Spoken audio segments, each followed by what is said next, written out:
decibel.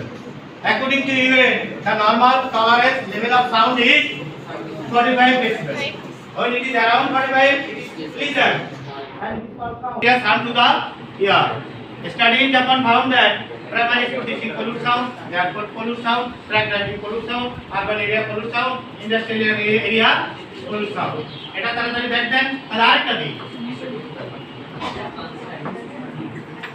আপনারা যা খুশি যেমন খুশি বলবেন, মোটামুটি বললেই তার প্রশংসা শুরু হয়ে যাবে। কেমন হলো ওটা বড় বিষয়। তাহলে যে প্রথম বলবে তার সর্বোচ্চ উন্নতি কামনা করি। কে বলবে? Sound measured is called decibel. According to UN, the normal tolerance level of sound is 45 decibel. When it is around 45, it is present for our ear, and Yes. It is called sound. Above 45, it is called noise.